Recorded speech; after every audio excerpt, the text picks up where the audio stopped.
Estamos recebendo agora meu querido amigo Padre Ari Ribeiro, que foi pároco da igreja de Frei Galvão, em São Paulo. Como vai, meu amigo? Muito boa tarde, Malcolm. Boa tarde. Estamos aí no mês de Frei Galvão, no bicentenário de Frei Galvão. Muito feliz em receber a sua visita aqui nesta live, nesse podcast, falar sobre a sua experiência, vivência, né, com Frei Galvão. O senhor que foi pároco na igreja de Frei Galvão aqui em São Paulo, né? Então, eu gostaria que se apresentasse, falasse um pouquinho da sua pessoa, onde nasceu, sua dedicação religiosa, enfim, falar um pouco. Antes um esclarecimento. Sim. Eu fui pároco da paróquia de São Galvão, no Jabaquara. Certo. Não na igreja de São Galvão, lá na Tiradentes, que é a Igreja sim. da Luz. Uhum. É um esclarecimento, né? Sim. A paróquia de São Galvão, do Jabaquara, pertence à Diocese de Santa Amaro. Então, Perfeito. pertence à Diocese de Santa Amaro. Sou nascido aqui em São Paulo. Uhum. Eu já estou às vésperas das bodas de prata sacerdotais. Uhum. 1º de novembro. 1º de novembro. Oba! Dia de Todos os Santos. De Todos os Santos.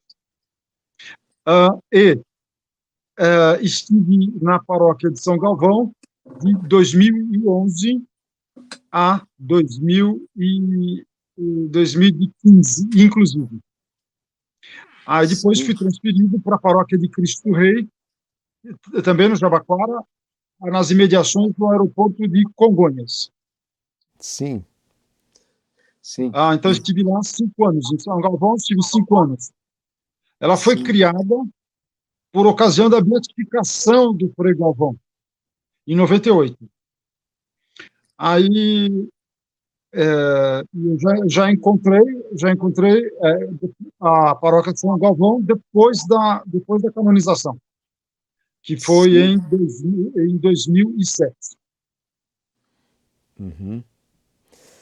Inclusive, numa outra live da qual eu participei, eu troquei as datas um pouquinho. Eu falei beatificação em 97, mas foi em 98, né? 98.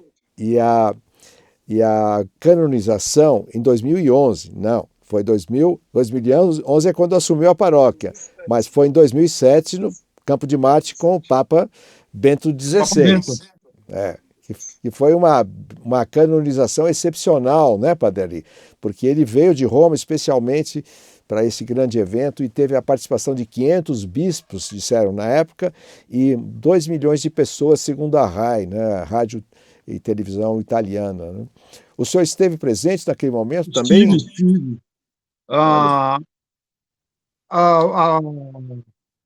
Sim, foi um dia belíssimo, grandioso, uma manhã ensolarada. À noite fez frio, mas a vigília fez frio, mas uma missa belíssima lá no Campo de Marte, muitos bispos, muitos padres, e uma presença significativa de peças. Perfeito. E aqui em São Paulo nós temos, então, existe uma outra paróquia de Frei Galvão, de São Galvão, na Zona Norte, se não me engano, perto da Avenida do Mont Vilares, perto do Tucuruvi. Seriam 3 paróquias, então, hoje, ou temos mais? Eu não conheço as outras. A Igreja da Luz, a igreja do bairro da Luz, é a Igreja de Nossa Senhora da Luz. Então, não é propriamente Igreja de São Galvão. Popularmente ficou a Igreja de São Galvão porque estão lá os restos mortais dele. Uhum. Então, os peregrinos acorrem lá. Sim. Agora, a paróquia de São Galvão, eu conheço essa aqui em Santa Amaro. Uhum. Agora, eu imagino que outras foram criadas. Sim. Mas não estou informado. Ele é o primeiro santo brasileiro, não é? O primeiro homem cristão santificado pela Igreja Católica. Nascido aqui pertinho, né? Hoje nós estamos com os olhos voltados lá para o Vale do Paraíba por causa da festa de Nossa Senhora Aparecida, quando estamos gravando esta live. E ele nasceu lá no Vale do Paraíba, né? Ele nasceu em Guaratinguetá. sim, sim. E, mas é o primeiro, não sei, Deus, os desígnios de Deus, os altos desígnios de Deus, talvez para exaltar o exemplo humano de Frei Galvão, ele seja o único brasileiro ainda com a glória dos altares a mulheres, né? Nós temos Santa Dulce dos Pobres, nós temos a irmã Pauline, a Madre Pauline, que é santa também, e não nasceu no Brasil, mas praticamente foi criada aqui, né, no Brasil. O senhor, E, com certeza, conheceu a irmã Célia Cadorim. sim, sim, muito, muito. Ela Então, participou do filme para também. esses processos de beatificação e canonização correrem, precisam de pessoas perseverantes. Os postuladores precisam ser pessoas perseverantes, Sim, porque o sim. processo é longo, vagaroso, exigente e Uhum, é burocrático. Então, uhum, a irmã Célia, ela vestiu a camisa de vários processos, da fundadora dela, a Madre Paulina, e uhum. outros processos ela também trabalhou, como o do Frei Galvão e da Inha Chica, lá de Minas. Então, ela era uma mulher que conheceu as exigências do processo. Em alguns momentos, ela ia residir em Roma, exatamente para dar conta da burocracia. E, Uhum. sobretudo, ela era uma mulher perseverante. Muitos processos são longos por falta de perseverança. Sim. Então, a irmã Célia fez um trabalho maravilhoso de poder destacar a santidade da fundadora dela, a Madre Paulina, Uhum. e também do Sim. Frei Galvão. Sim. Eu conheci bem, ela deu entrevistas para o filme Frei Galvão, o Arquiteto da Luz, né, que nós fizemos, que eu fiz, em cumprimento de uma promessa, por uma grande cura que nós vimos acontecer por intercessão de São Galvão, né? E foi muito amiga, uma pessoa muito dedicada e Padre Ari, ela detém, acho que, o recorde mundial. Não sei se há outro caso de uma pessoa, uma religiosa, enfim, que tenha conseguido canonizar dois postulantes, duas pessoas de santidade que estava se tentando obter o título oficial do Vaticano, porque talvez os pais de Santa Teresinha de Lisieux, que também foram beatificados, e talvez os três pastorinhos de Fátima, os dois, não sei quem fez a postulação, mas enfim, é um trabalho muito grande, difícil, ele leva às vezes séculos e séculos, como o caso do Padre Anchieta, né? Que desde É que no após a sua Padre morte, Anchieta teve né? interrupções. Teve, Por quê? teve a expulsão dos jesuítas do Brasil, a, a supressão da Companhia de Jesus. Então, tudo isso foi tornando o processo do Padre Anchieta mais longo. Sim, sim, sim. Mas também, finalmente, com o Papa Francisco, né?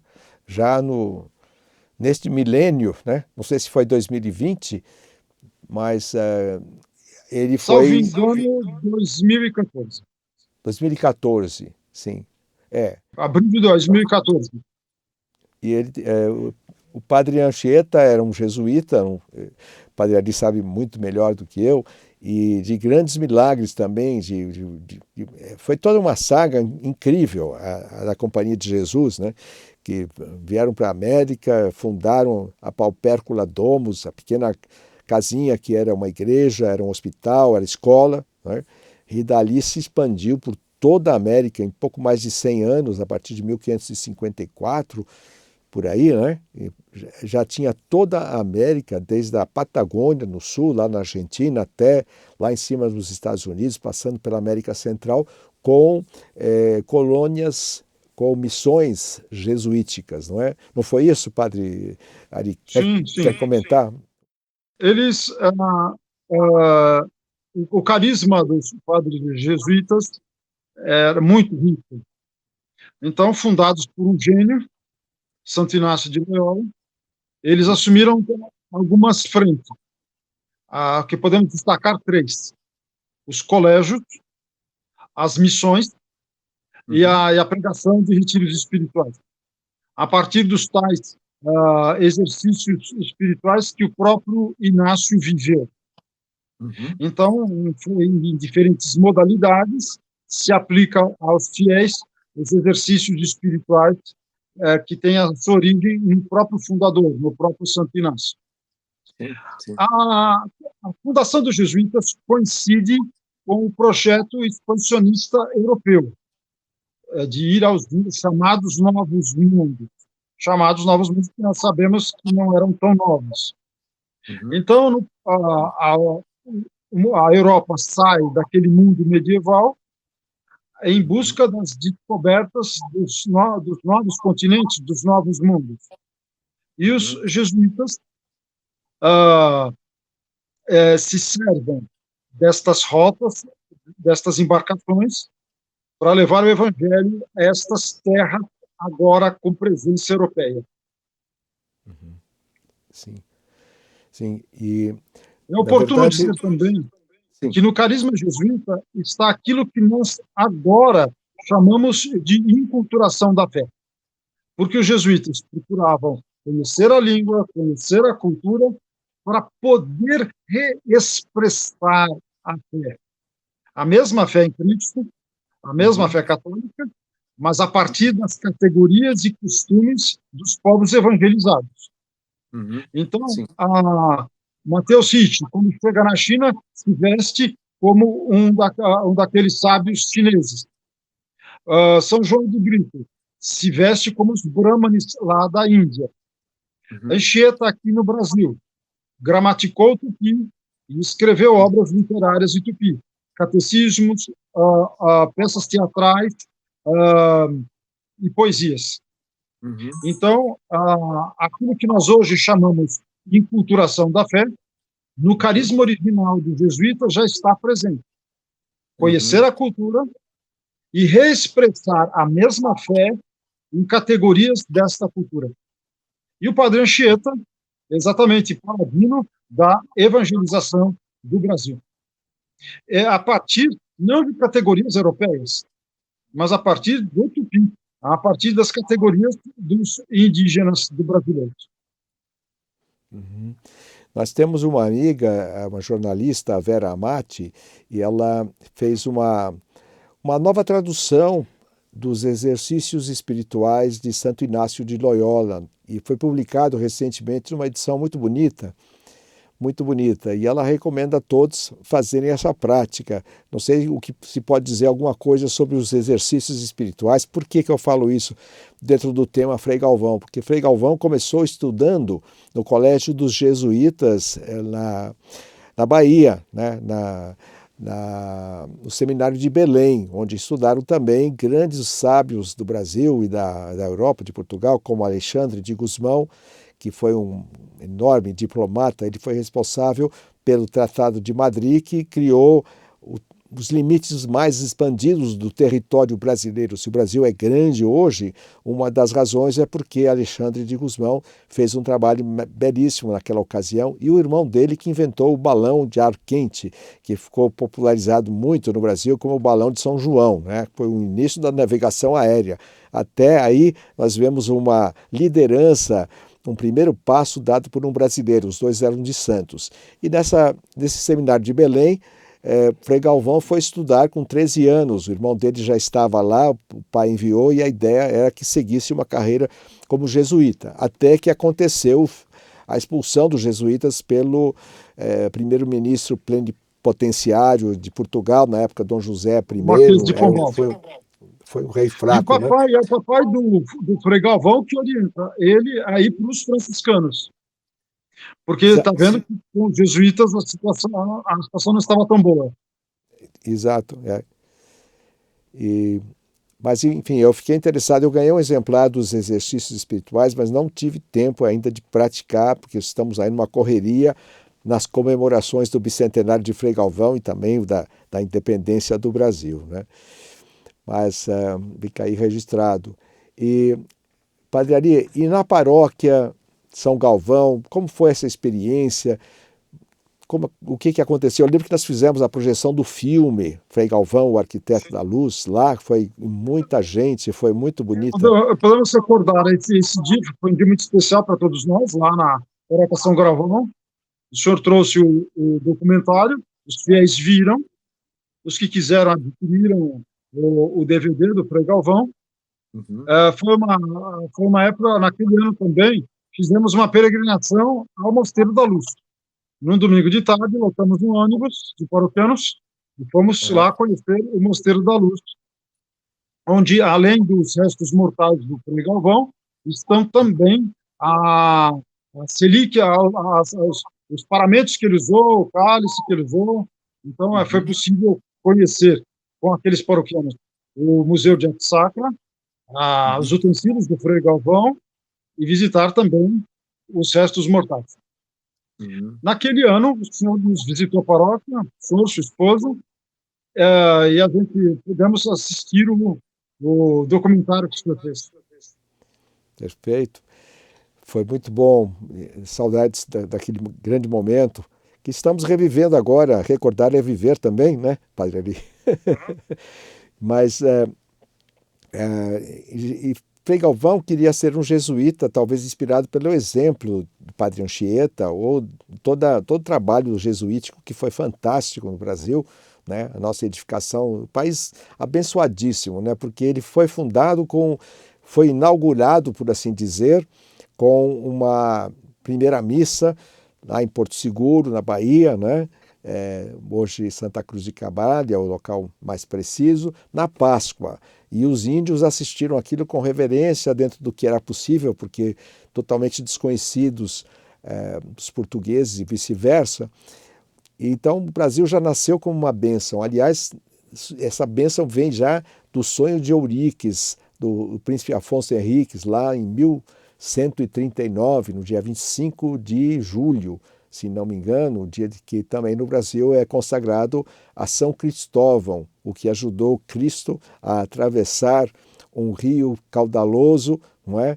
Carregando os pecados do mundo. E a analogia forte aí com São Cristóvão, mudando um pouquinho de página dessa história tão bonita dos santos, que a analogia é que São Cristóvão é o patrono de Cristóvão Colombo também, né? De certa forma. Há um grande mistério aí, que um dia nós vamos conversar mais sobre isso, porque Cristóvão Colombo atravessou os mares para trazer a fé cristã também, mas principalmente os portugueses com a esquadra de Cabral, depois com os jesuítas atravessaram os oceanos para vir aqui no Brasil e instalar a cultura e, sobretudo, a fé cristã. E São Paulo também nasceu com uma celebração e com uma escola e uma igreja. Quer dizer, não é todo o país. Raros são os casos onde uma cidade ou um país é abençoado de tal sorte, não é? E quando eu entrevistei para o filme, Padre Ari, o Padre Quevedo, porque Frei Galvão é dotado de muitos dons, hoje chamados de paranormais, e alguns sobrenaturais. O sobrenatural é o que vem diretamente de Deus, é um milagre, é algo totalmente inexplicável, impossível ao ser humano. Mas existem alguns fenômenos que foram classificados na esfera, na classificação de fenômenos parapsicológicos, a levitação, a bilocação, estar em dois lugares ao mesmo tempo, o dom de leitura dos corações, premonição, enfim, vários dons. E quando o Padre Quevedo foi entrevistado, ele que era um jesuíta também, né, e grande estudioso da matéria da parapsicologia, doutor nesses assuntos, maior sumidade mundial, ele ficou impressionado porque ele não conhecia os pormenores da biografia de Frei Galvão. E ele disse, nossa, que coisa, mas exatamente como Santo Inácio de Loyola, que também tinha vários dons.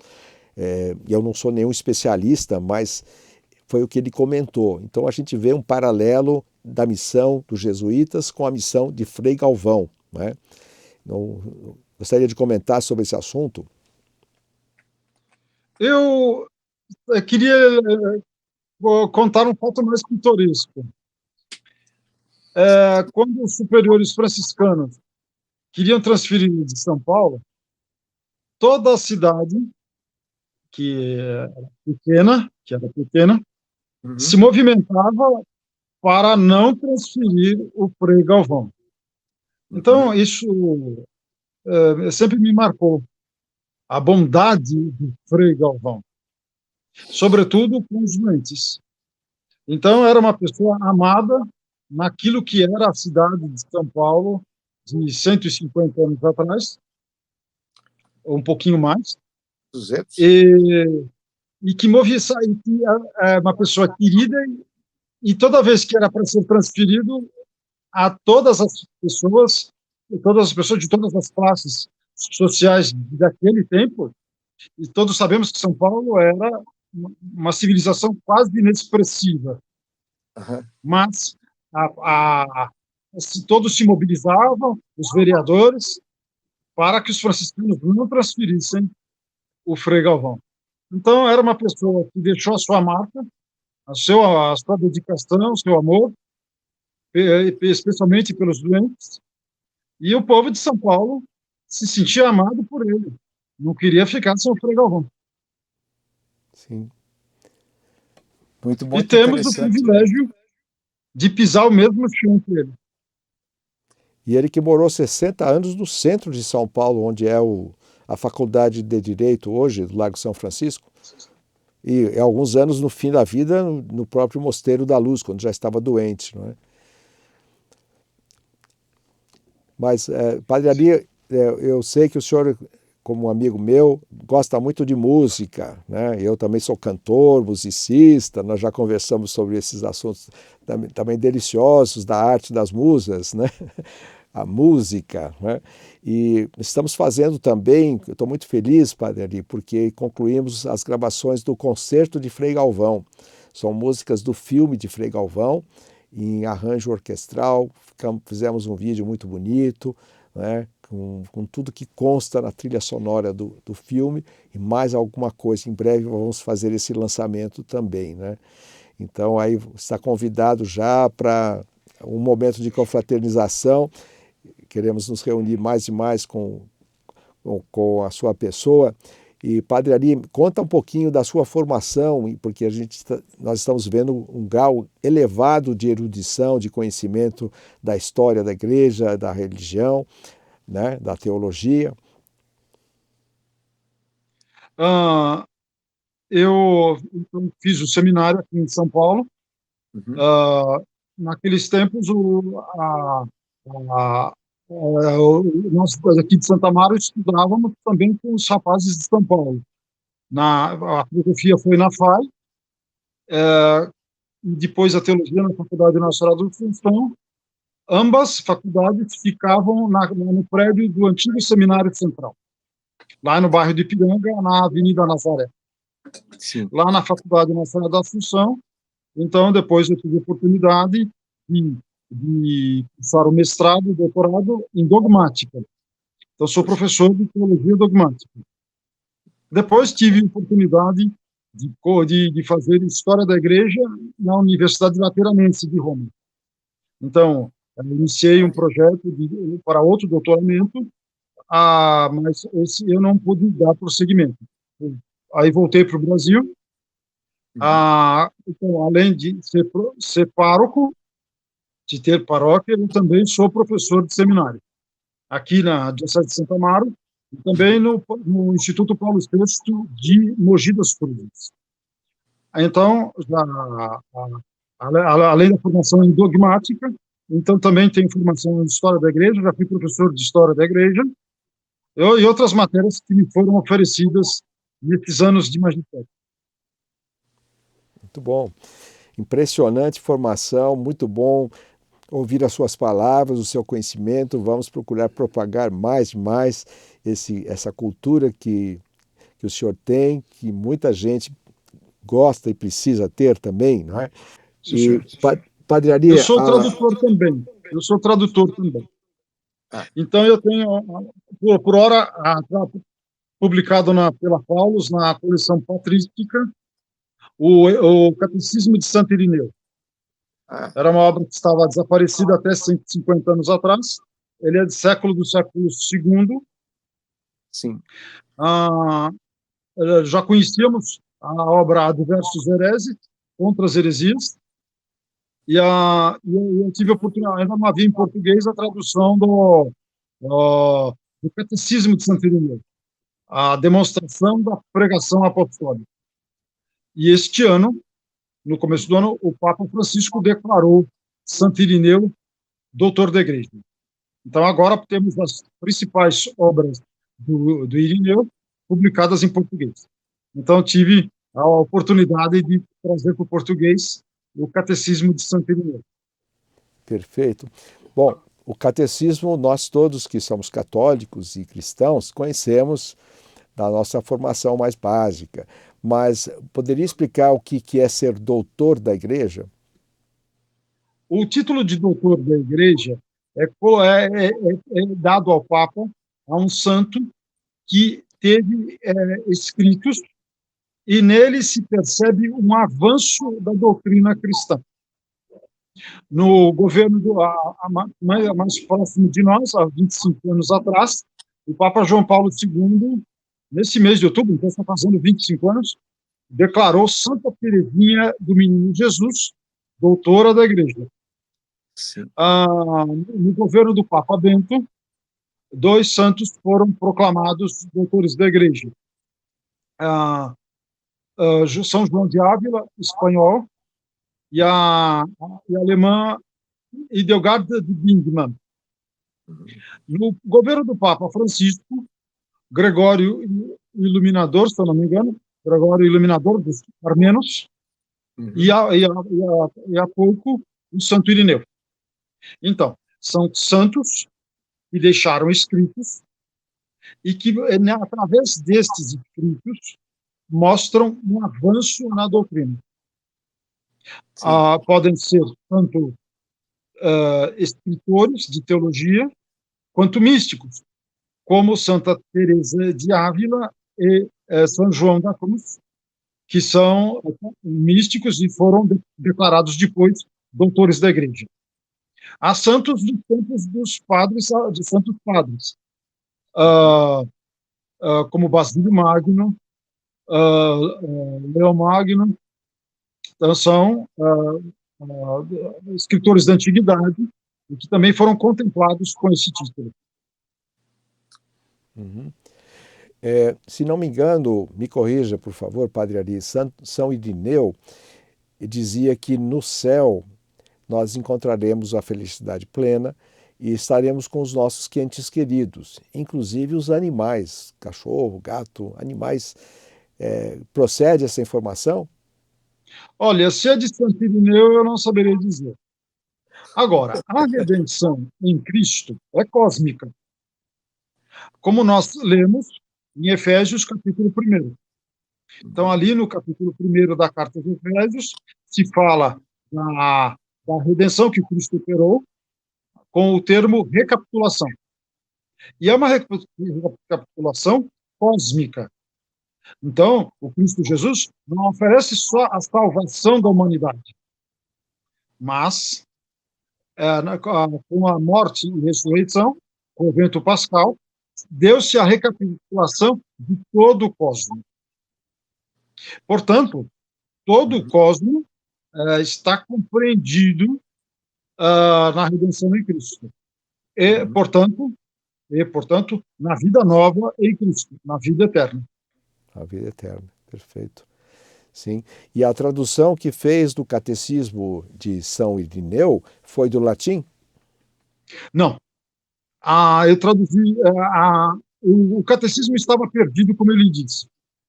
Há 150 anos atrás, foi encontrado um manuscrito numa biblioteca armena, de um mosteiro lá na Armênia. O grande filólogo do século XIX, Harnack, tomou conhecimento deste manuscrito e fez uma tradução para o alemão com notas críticas. A partir da versão de Harnack, foi feita a tradução para o inglês e para as línguas latinas. E eu, então, tive acesso às versões espanhola e italiana e fiz a portuguesa. Perfeito. Perfeito. Porque ele escreveu em grego. A, a, a versão grega se perdeu com o tempo. Tínhamos referências e fragmentos, Sim. diversamente da obra maior dele, o Adversos Hereses, que foi muito copiado. E todo livro na antiguidade, para sobreviver, precisa ser copiado. Sim. Até que veio a imprensa com Gutenberg. Então, até o século XV, todo livro, para sobreviver, precisava ser copiado. Conservado, sim, mas é um processo praticamente dialético. Conservado e copiado. A, a obra do Irineu, A Diversos Hereses, contra os heresias, foi muito copiada. Essa obra foi muito copiada. Por isso não se perdeu. Já o catecismo não teve a mesma sorte. A epidexis, a demonstração da pregação apostólica. Então, a partir dessa versão armena, foram feitas várias traduções, a primeira em alemão, depois em inglês e nas línguas latinas, e através delas eu pude fazer para o português.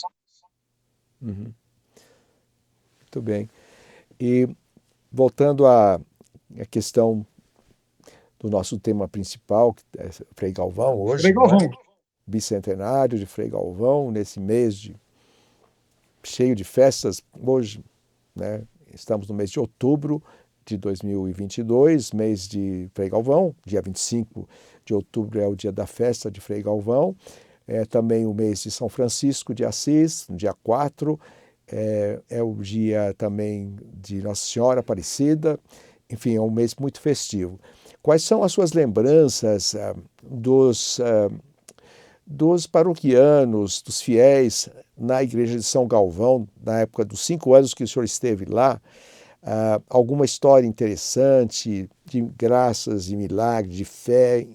O que lembra dessa fase? O que eu queria ter falado antes era da missa mensal. Então, tínhamos a missa mensal todo 25 de mês, e com a entrega das pílulas do Frei Galvão. Então, geralmente, quando eu podia, chamava outro padre para rezar a missa, e depois da celebração, entregávamos as pílulas do Frei Galvão. Sempre missas muito concorridas. A primeira delas foi feita com o franciscano Frei Alvaci, do convento aqui de São Paulo, do convento franciscano aqui de São Paulo, mesmo convento de São Galvão. Então, na paróquia já havia passado outros franciscanos. Os meus antecessores chamaram outros franciscanos para celebrar lá. Eu só tive a oportunidade de chamar o Frei Alvaci. Mas tínhamos fielmente, todo 25 de mês, a missa de Frei Galvão, e nela a distribuição das pílulas do Frei Galvão.